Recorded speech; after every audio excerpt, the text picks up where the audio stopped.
Hey, while I'm by the seashore here at Myrtle Beach, South Carolina, and I'm looking out across the Atlantic, it's bringing to mind different war stories that I have in my head because I've done a lot of reading. And one of the war stories is about Jimmy Doolittle. Yes, Jimmy Doolittle was supposedly, he bombed Tokyo about the middle of World War II. That they were on an aircraft carrier and their planes took off from an aircraft carrier, went to Tokyo and bombed Tokyo, supposedly. And basically, according to the war, it really did nothing except inspire people that the Japanese could be bombed. Now remember, his name is Jimmy Doolittle. Doolittle. And that's exactly what it was. It was a Doolittle.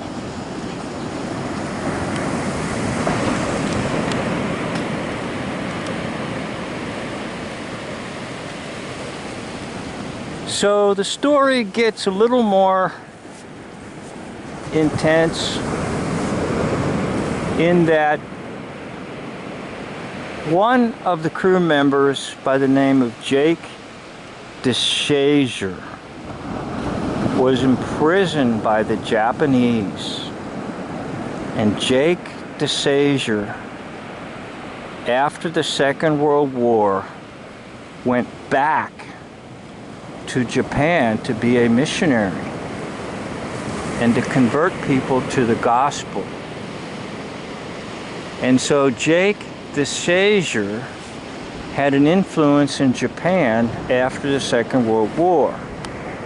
Now the story gets even more complicated in that supposedly Jake DeShazer had some pamphlets, and those pamphlets were distributed, and one man after the war got hold of one of those pamphlets, and that one man happened to be none other than the commander who led the attack on Pearl Harbor. I have a video on my channel that shows you how to get to the site where this individual who led the attack on Pearl Harbor from Japan, the Japanese, was on the Mike Douglas show. And supposedly he needed an interpreter. And Mike Douglas said he doesn't speak a word of English.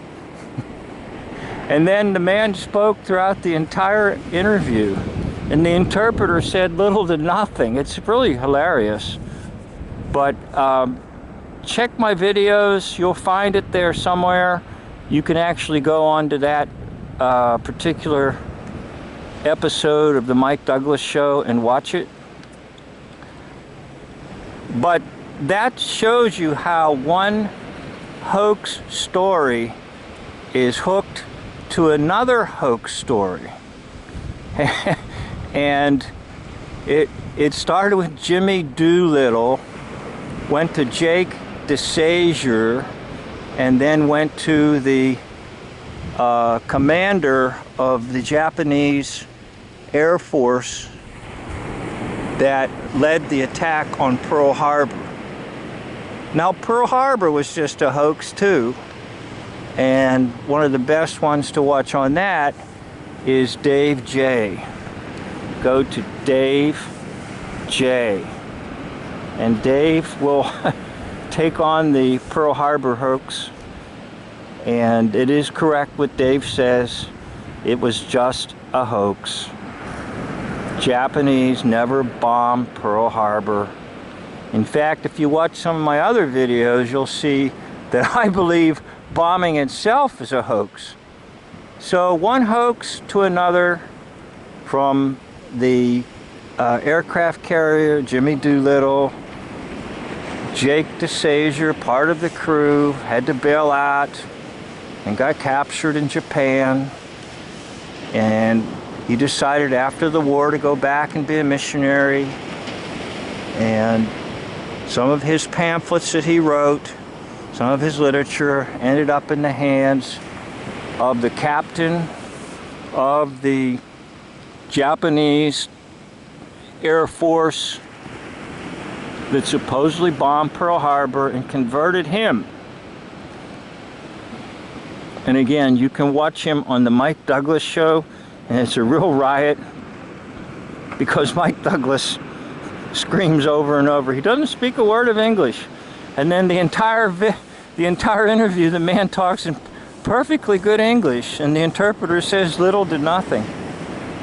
So one hoax to another hoax to another hoax that creates a hoax world. So I hope you enjoyed this little chat. As I look out over the Atlantic Ocean, I think of these things, and when I think of them, I want to get them out to you. Thank you for watching. End of video.